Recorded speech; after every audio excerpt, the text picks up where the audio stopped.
Hi folks, Iron Geek here. Unfortunately, the power strip got turned off that the audio receiver was connected to for this talk during the first about 8 minutes and 30 seconds. So we have no audio during that time period other than some little static.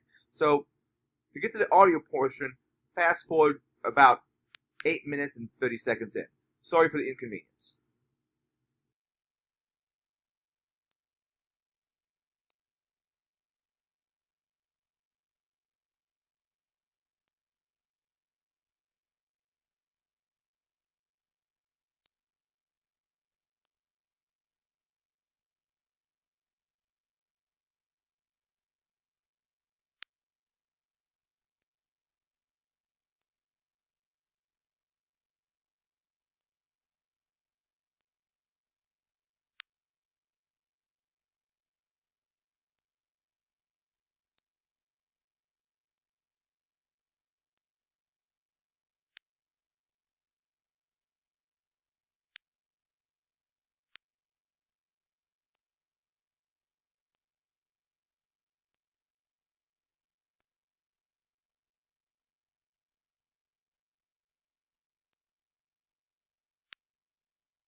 with the sort of human readable format. So there's a lot of just plain text in that document, and then it's built into XML, so you can transform it into different things that are like guides and things that are more user-friendly. OVAL, which is the Open Vulnerability Assessment language, is the language that is what really kind of does all the automated checks. So, when you're doing an assessment of a computer and you want to see whether or not it's satisfying the requirements, the rules in that checklist, the OVAL is the one that really does the work.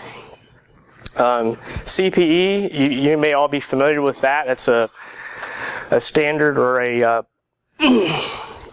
protocol that is associated, that defines a dictionary for platforms.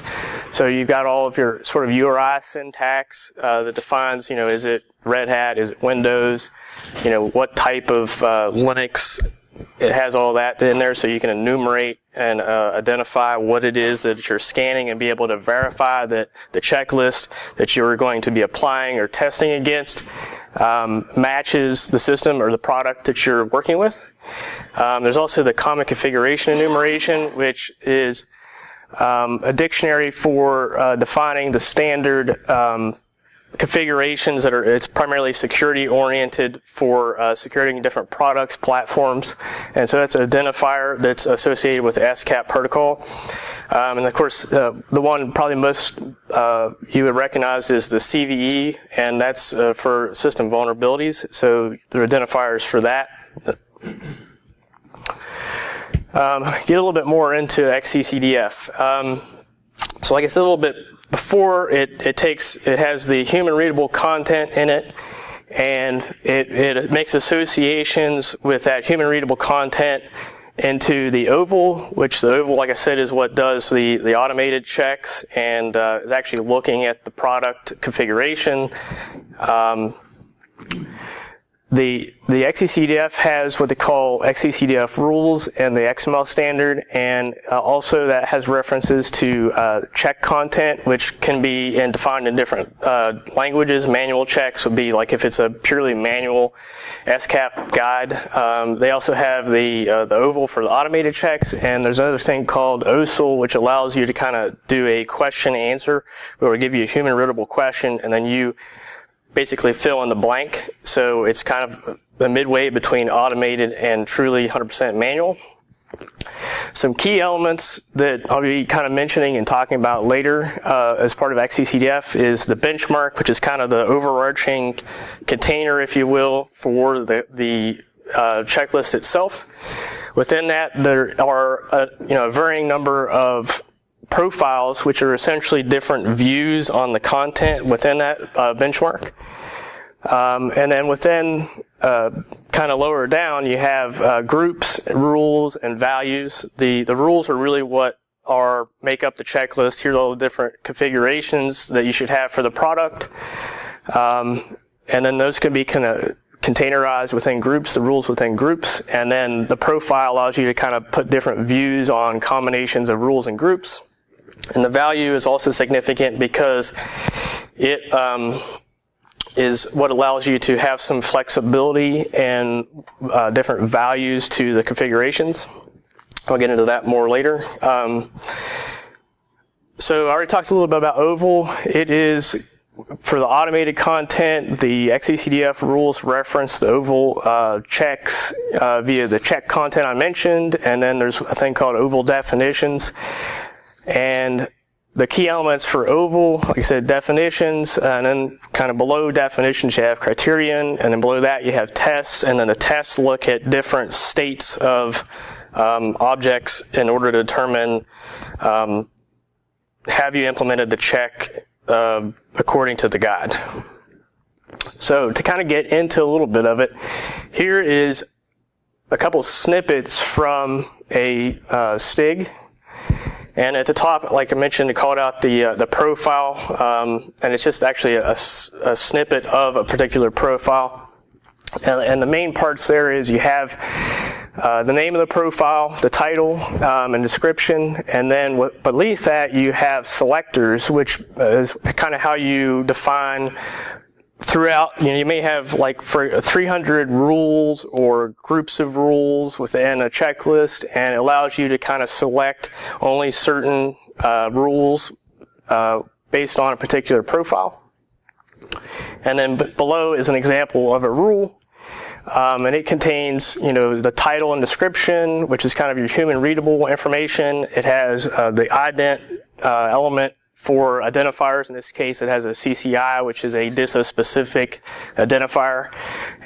There's also the fixed text, which goes through, in this case, for passwords, it's talking about, make sure you implement a 14-character password minimum.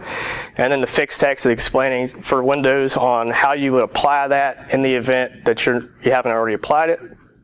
And then down below, you can see what I was referring to in the previous slides on the checks and reference to the oval content. You see the oval definition reference there.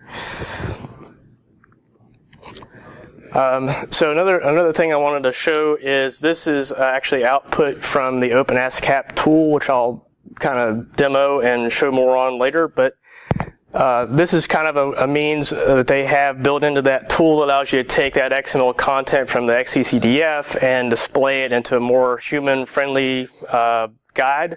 So you can it's a HTML-based document. You can give this to a system administrator. You can follow it yourself, and it allows you to make sure that you understand what it's asking you to do. It has a description. It has the commands or configurations in there that it wants you to apply in order to meet that rule that's in there.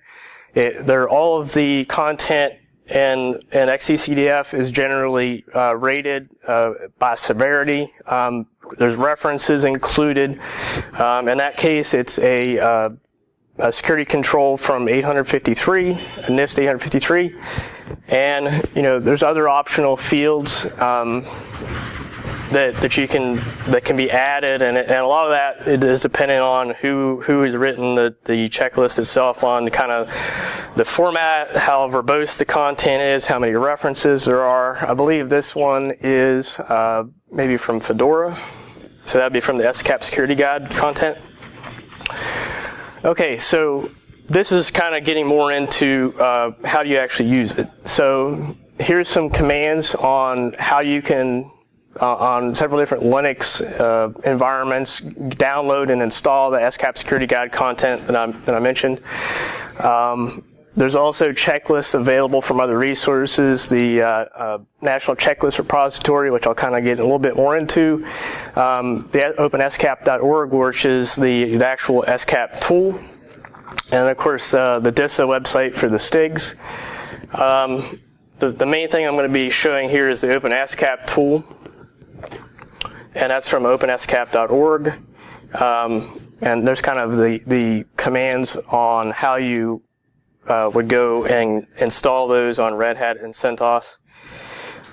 There's also the open source project link there at GitHub. And I also want to mention, and I think I have another slide on it, there's a whole bunch of other tools, both open source and quite a few of them that are vendor products that interoperate with SCAP. The Tenable Security Center is a big one, IBM BigFix, Nextpose, Tripwire. Those are all tools that a lot of organizations are familiar with and already use. And NIST has developed a process to validate tools to their standard. So if you go to the website there, you can see all of the tools that NIST has evaluated and determined meets their requirements and has validated. So I wanted to show this command before I kind of jump into the first little demo here. And this command is important for the OpenSCAP because what it does is it will allow you to view into a SCAP checklist, and it gives you some basic information about that checklist. And the key things I have highlighted there, sort of in a light bluish green, are the two different profile names that are available in the Fedora checklist, which I will be using here in a second. So if you want to, some checklists can have as little as one profile, maybe even none. And some of the other larger ones or more mature ones, depending on how you look at it, they could have, dozens even. So depending on what you're trying to achieve, whether if you want to do PCI compliance, they might have a profile for that. If you're a DoD or government organization, there's different profiles for that. If you are just kind of a home user and you want to apply some general security, or you want to know what to do to secure your home stuff, there's profiles for that, which is essentially what I believe these are for Fedora. And so now I'm going to try to show you some of this.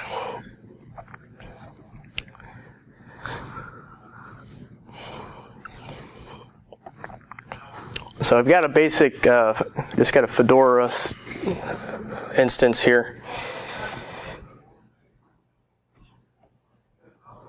And I'm going to run the XCCDF evaluate command, which before I run it, I'll explain a little bit on what the different arguments are.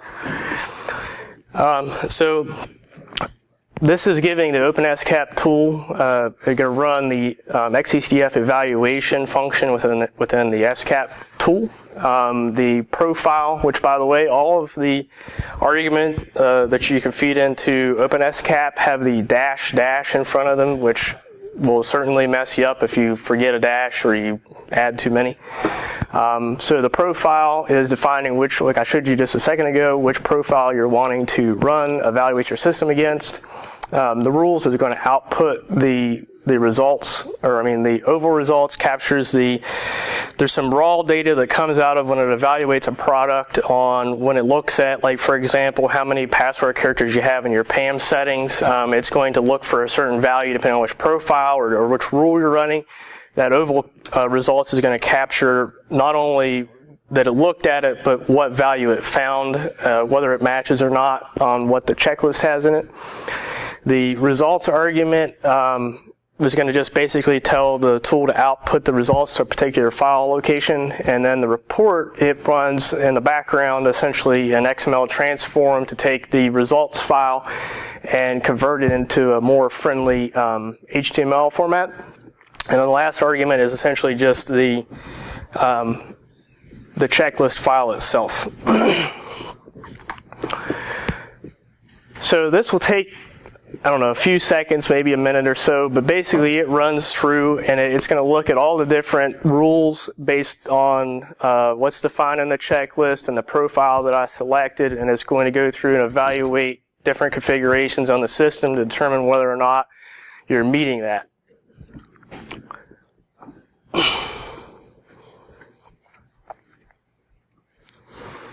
And I'm not necessarily going to let that go all the way. We can jump back a little bit.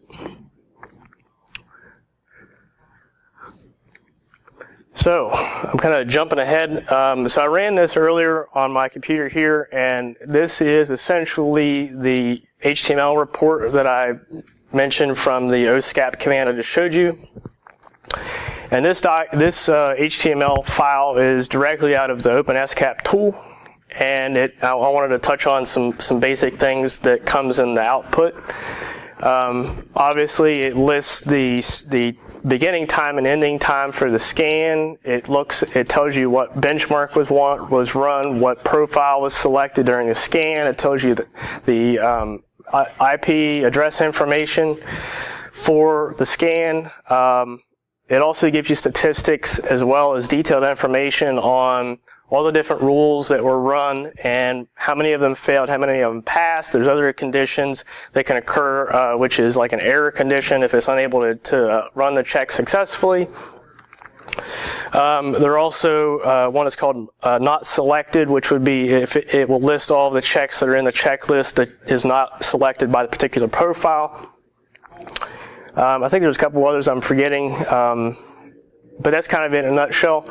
At the bottom, you also see there's a scoring that occurs, and the kind of side note for if you're running this for the first time, there's a bunch of different scoring standard, of course, URL type defined there.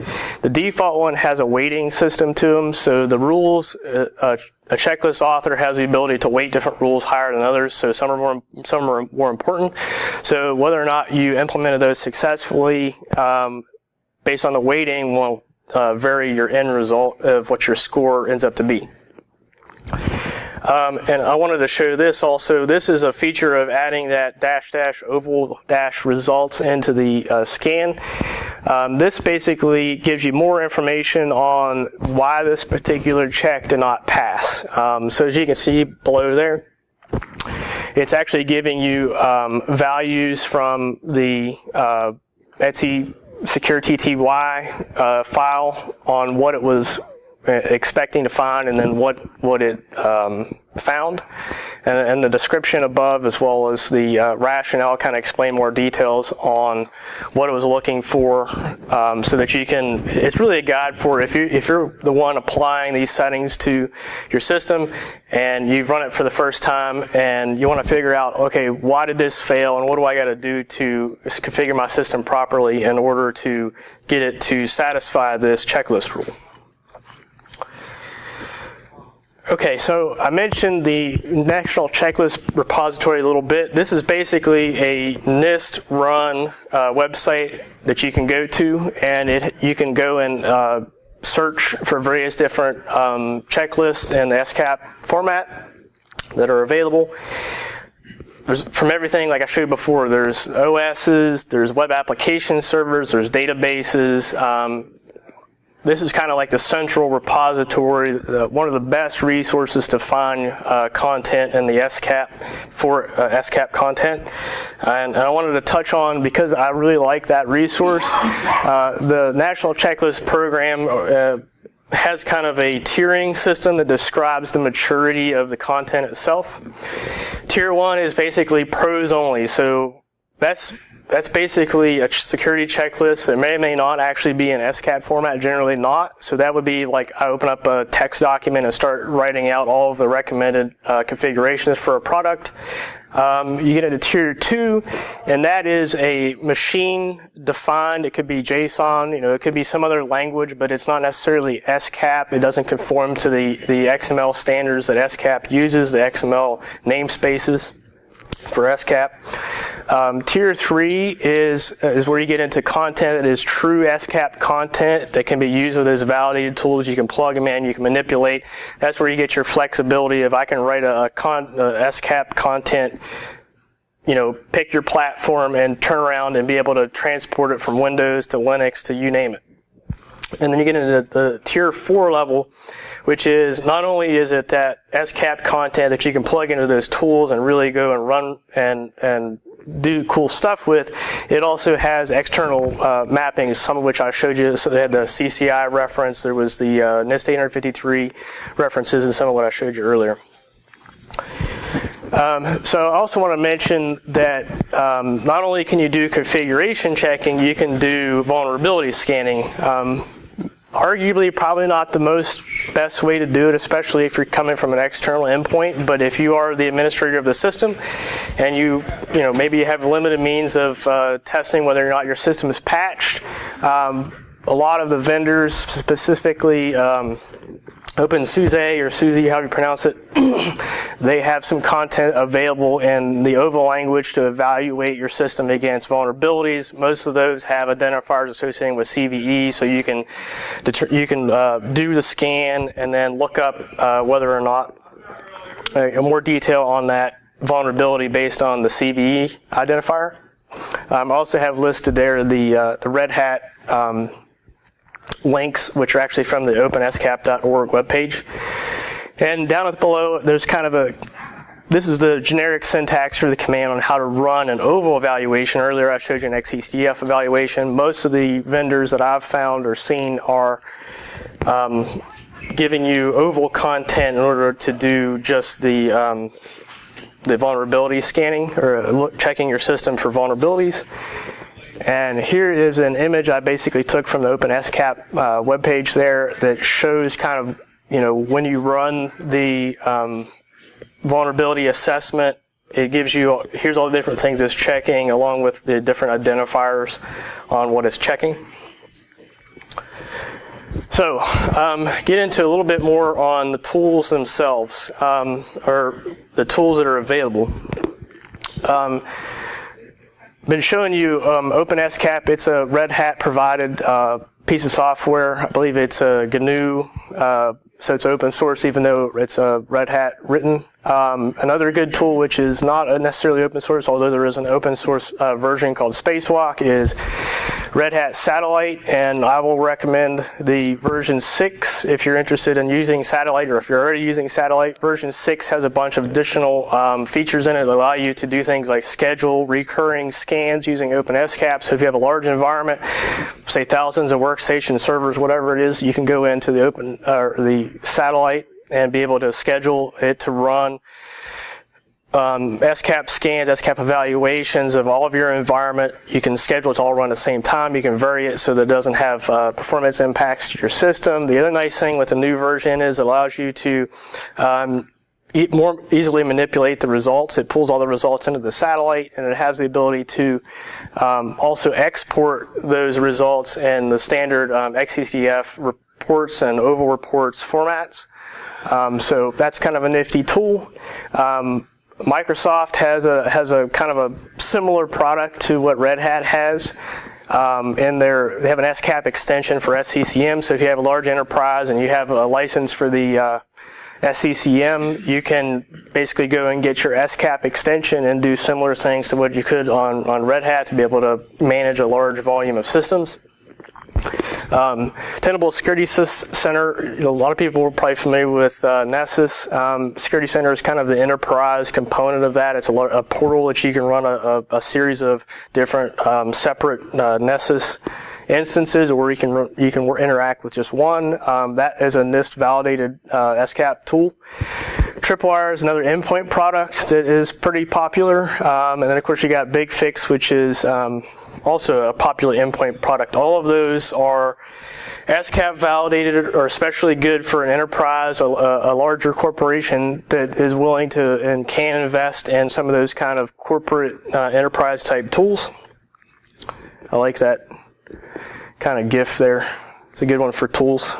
Just go in there and bang around on the engine. Okay, so now I'm going to jump into a little bit on customization. So you can go in and you can certainly use from any of the different resources, the National Checklist Repository, the SCAP Security Guide, GitHub page, but you may or may not be 100% content with what's in the content. So there's a bunch of different ways that you can go in and take that XML content. Obviously, it's essentially just text, and if you're familiar with XML, it makes things easier. Another tool right at the top there, SCAP Workbench. It's another Red Hat, I believe, open source tool. It's available. You can go and download that. It has a cool feature which I'm actually going to demo in a little video here next, that you can create what they call a tailoring file. So what it essentially does is, instead of taking the SCAP content itself and directly manipulating it, it generates a separate file that then kind of essentially, if you're using programming terminology, extends an existing profile, and it allows you to edit what rules are selected, what values that you're checking for, that sort of thing. So I kind of just hit on the next point there on basically it's all about editing the profiles. The other kind of cool thing is, or another option that you can do is, when you get into kind of the more manual customization, modification of the content, is it gets really kind of complicated, because the structure of SCAP is the base rules that you're most likely going to interact with are XCCDF rules, which is kind of that, like, back to that human readable, which a system admin would be used to and be easier to manipulate and work with. Well, those rules reference the oval definitions, and then the oval definitions reference the test. And so in order to really kind of change, like, for example, go back to use that password example, if you want to have it check what's your password minimum length would be, you may actually need to go in and edit a oval test itself, or an oval state. So it's not checking, for example, maybe the checklist says 14 characters and you want it to only check 8. One way of doing that is to directly manipulate the oval content. One thing that I haven't really got into a whole lot yet is there's actually different versions of the SCAP protocol. The most latest that is fully released is 1.2, and the additional complication with it is that most of those checklists are defined in separate files.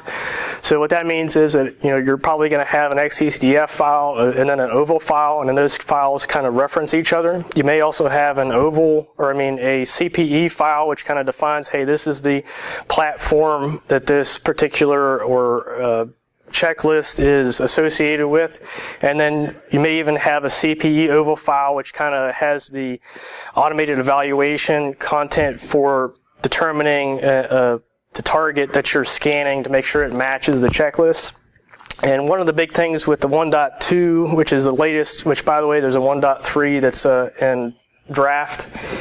They have a thing called a data stream, and you saw that earlier when the SSG-Fedora-DS, that's what a data stream file is. And the nice thing with it is it's kind of a self-contained SCAP checklist, so all of the content is all in one file. So this is actually an older version when I did this video. Since they've released, Red Hat has released a newer version of this tool. But I just kind of want to show you, here's a means of, one of the easiest means, frankly, to customize the SCAP content if you decide to do so. So the main screen there it gives you kind of a list of all the content that it's familiar with, and it allows you to select from those. The newer version, I believe, has an even larger selection. So for this, we're going to select CentOS 7. And then I'm going to go through and you can see all the different available profiles, and I'm going to go check, select one of those profiles that, hey, that's a good one, but I want to make some edits to it. So I'm going to click Customize. And then what this is doing is allow you to customize your profile name. So this is where you get into extending an existing profile. And this nice little interface allows you to go in and it gives you all the different rules available. It allows you to select or deselect them, as well as modify some of the options that are built into the checklist. So in this case, I'm going to find the value for, or the check for the password length, and change the value option, which I'll kind of mention a little bit more detail on what that is in a bit. And it's going to also edit the minimum password age value.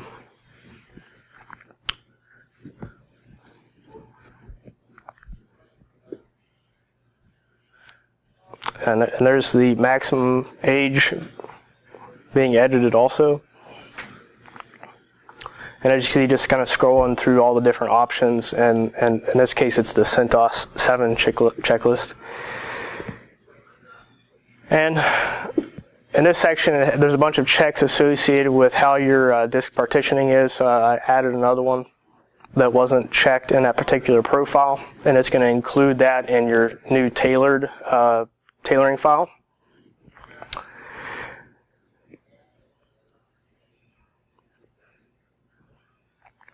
And this is basically, you're just going to show how you can save your file so that you can use it later. And it's another XML format, and I'll show you essentially a sample of one here in a second.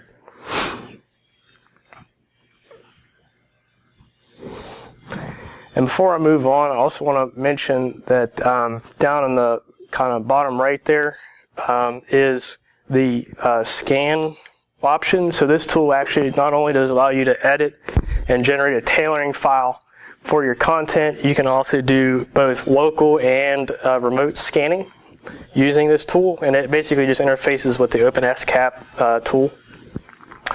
So here is essentially the tailoring file that I just showed you was created from the SCAP Workbench. And like I was saying before, it's essentially pointing to an existing SCAP content file. and where it says the profile there, it's showing you, hey, it's selecting the ID is your new ID for your profile, and then it's saying it's extending, and then it's showing the particular profile I had selected. And then down below, it gets into allowing you to either select, and in the case there with the var log partition as a separate partition, and then below it can show is showing that it's changing values rather than selecting or unselecting a particular rule. Okay, so now I'm going to get into kind of a little bit more on, okay, let's say you want to get a little more advanced. The SCAP Workbench tool is really handy, it's nice and everything, but there's some limitations to it. So as you saw, you can select, you can deselect, and then from a value standpoint, there's a number of options depending on who who the author is, what the author included in the checklist. In this case, I'm continuing with the minimum password length, and you can see there's a number of different values. I'm not entirely sure how they chose the ones that are there, but that's what are there. And I want to call out the one at the top on 14. 14 is essentially the default value. So if you run this check and the profile that you're using doesn't include a separate selector to pick one of the other options, the 14 is what is going to be the default.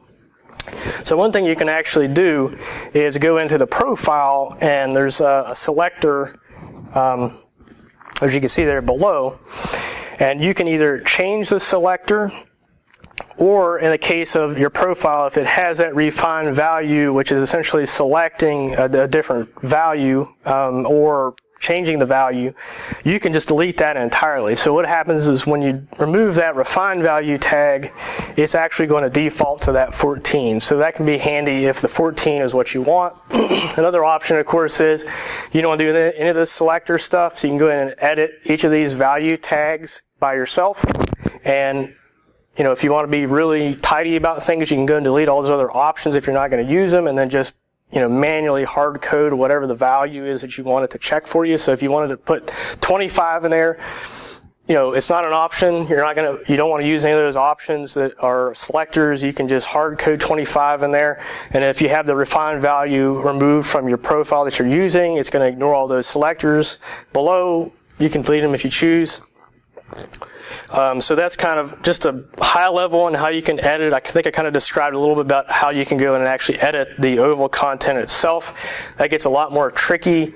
A lot of the checks go in and look at configuration files like on a Unix or Linux system. It may look at one of your PAM files, and it has there's different namespaces, definitions for different platforms. So like for Linux checks, there's ability to open a particular configuration file and do regex in order to find a particular value you're looking for and determine what value it's currently set to.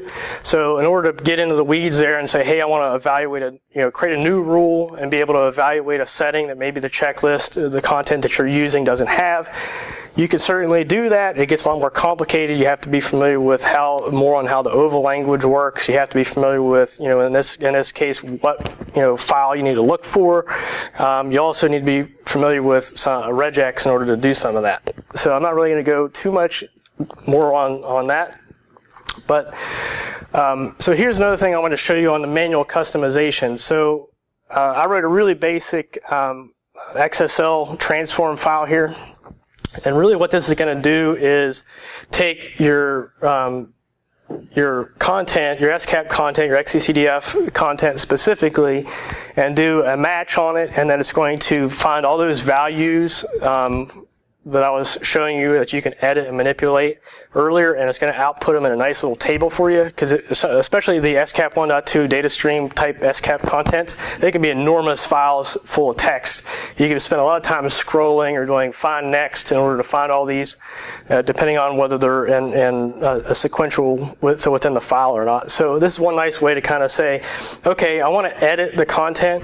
I don't really want to write my own checks or whatever, or my rules, but I want to be able to kind of see more plainly what options there are for me to be able to modify the values that it's looking for. So here's essentially what the output of that looks like. There's actually, for this particular checklist, there was more above, but realistically, these are the ones that are easier to change. So it gives you things on, do you want to, how many different logs do you want for the audit D? And you can change, you have the default. This is actually showing you the default, I was showing you before, the value without any of the selector tags. So these are ones that you can go in and edit and directly hard code whatever value you choose. I would certainly suggest for some of these, there's depending on what it's for, like for the audit D, whether it be PAM or whatever, SSHD, man page is going to be your friend to kind of figure out, okay, so if I'm saying, for that number of logs, what does 5 mean to me? Go and check out the man pages on the audit D and figure out what you're actually changing. You may even find that in some instances, some of these, depending on who wrote the content, you may even be checking the wrong thing, or you might want to understand better about what it is that it's asking you to do. So I just want to show you that as an example. One of the nice things of being able to have the content in an XML format is you can write, if you're familiar with XSL, you can do all kinds of good stuff. You can write applications to make your life easier. Okay, so now I'm going to get into kind of the last phase, if you will, of kind of what SCAP is really great at. So not only will it kind of give you a guide to follow to lock down and configure your product, it will also allow you, assuming your content author has given you some content, it will allow you to do remediation. So what you got here is at the top, this would be a fixed tag that lives within a rule. And this is basically just showing you kind of the syntax on how it's going to have the command there to fix or apply the rule from the checklist. And the default for most of this, specifically the SCAP Security Guide community, they're using Bash. I think they've looked at working on Puppet and some other options, but Bash is the most universal. So in this case, it's a very simple command. Remediation, like I said before, it depends on whether the author of that checklist included it. Really nice when it is. Not all your SCAP tools, you want to read your documentation for your tool on whether it supports doing the remediation. And then there's kind of two main categories to remediation, and this is kind of more SCAP, the OpenSCAP tool specific, but you've kind of got that live remediation. That's where you're running a command and you're telling it to actively make changes to your system. And generally you're going to run that as a root level or a super sudo level user. That can be scary. You may not always, especially if you haven't really read through your checklist on what this thing is going to do to your system. The live remediation may or may not be what you want to do. I would certainly suggest you want to have some familiar with that checklist, go through it, read it, understand what it's doing. One way is actually the next means of what you can do is there's a tool or a function built into the OpenSCAP tool which will allow you to essentially just output all of that fix script content that's baked into that content all into one nice little file.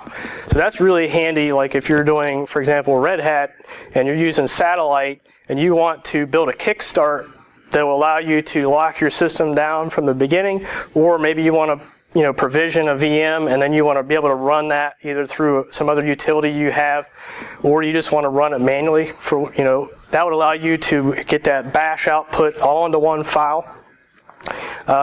And you can manipulate it. So if go back to what I was showing, that you can customize the content on what it's checking and all that to begin with, you can also go in and take that file that you've generated and then turn around and edit things so that it's applying the settings you want it to apply, or you can remove things that, I really don't want it to change, for example, like a root password. I'm not saying that this one would, but it could be a possibility of something that's going to change. You may not want it to do that. So I will mention on this one, it's kind of hard to tell, but those are, like I said before, on all the OpenSCAP, those are double dashes there.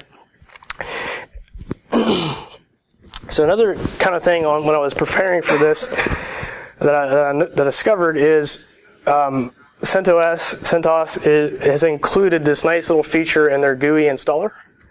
I don't do GUI installers that much, so when I went and was building some VMs to do these demos and test things, I came across this. There's actually a nice little button there that when you click on that, it gives you options on, okay, so here's all the different profiles that you can choose from. And essentially what it's going to do is, as you're installing it from your ISO, your disk, or wherever you're installing it from, it's going to go through and go ahead and run that live remediation on your system. Like I said, you can choose if you want to do that. If it's a VM, maybe you don't care, you can have a snapshot before you run it. You know, maybe it's a burner VM you just want to test. It actually runs pretty well. I'm going to do a demo here. Hopefully it goes better than this little GIF here.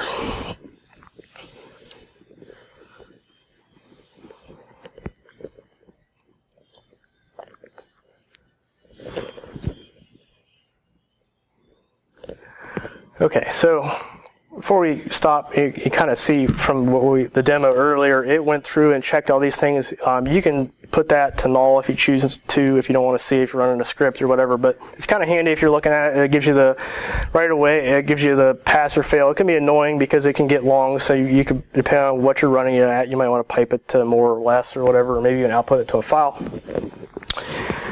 So this is just kind of a burner VM, if you will, but I'm going to take that generate command and generate the fix content. Now,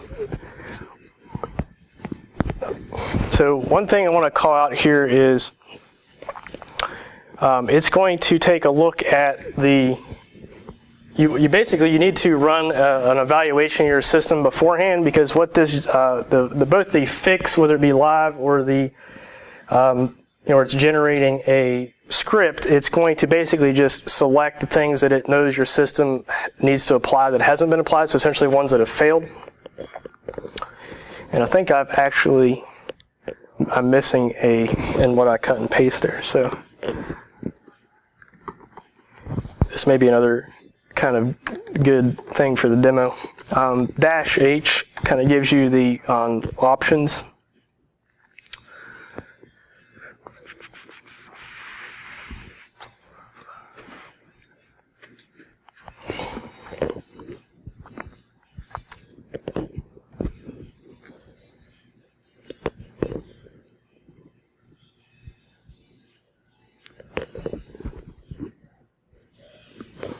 I think I may be missing the profile, actually. So I'm going to run, like I showed you earlier, the info command.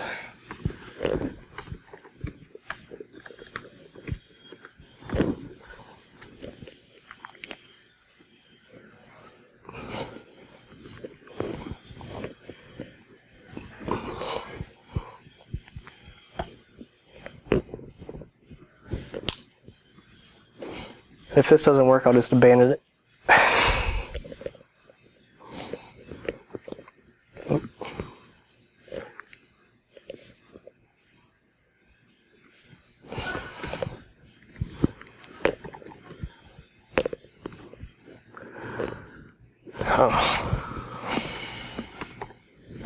Wants me to do the input file. Okay, so what that has done is given you that bash file of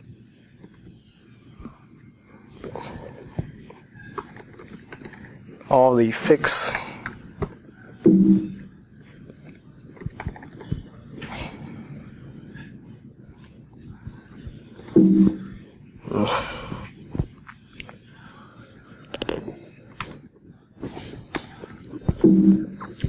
I can type.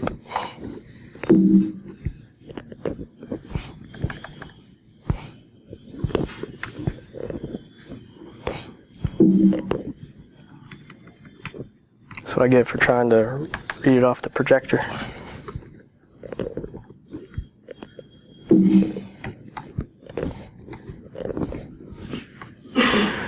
Okay, so I just wanted to show you it gives you a nice little, some nice comments along with what it's actually running. It's really handy if you want to go in and edit that, remove certain rules.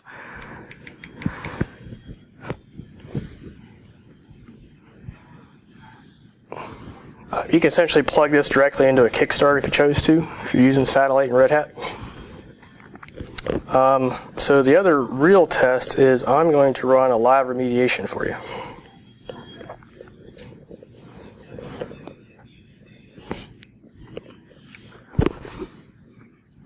Okay, so it went pretty fast, but when I did it before, it actually did pretty well. So I didn't show you the prior results, but you saw there was a screenshot. I believe if you caught it, it was like 44%. I can jump back if I need to. But when I did it before, it increased it with this particular checklist to a 75% compliance on the score. And by the way to find your results in an XCCDF results file, there's a test result tag, and that kind of gives you some basic information. And let's see.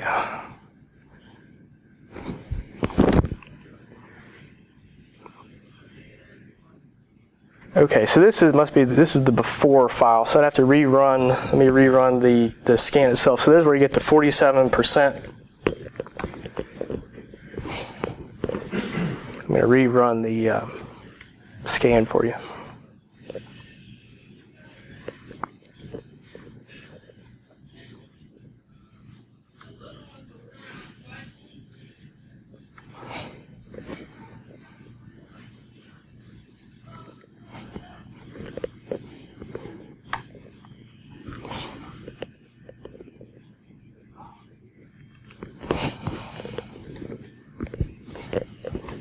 So while I'm doing this, I'll kind of tell you. So the content, if you're installing the SCAP Security Guide, you're using it on Red Hat, you can do the yum install at SCAP-Security Guide, and it's going to install all of your content into the USR, and then share, XML, SCAP, SSG content.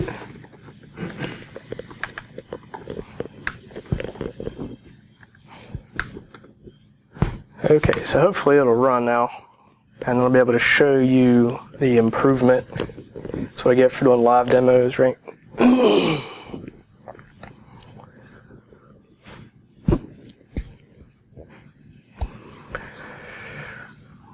Not particularly exciting to watch, although sometimes if you're catching things, you'll notice, oh, it didn't fix that one, or wonder why that one failed. You can go back in and look at the results and kind of investigate further. That's where that oval results content is really handy. So if you go, hey, it failed, when you open up the HTML report that gets generated, when you add that HTML report argument, you click on one of the rules that are fail, and it'll actually, you double click and it'll bring up another kind of window, which is like the second screen I showed before. And it will kind of allow you to get that what value it actually found on your system, and give you a much better understanding of why the check did not pass. So if the demo worked out,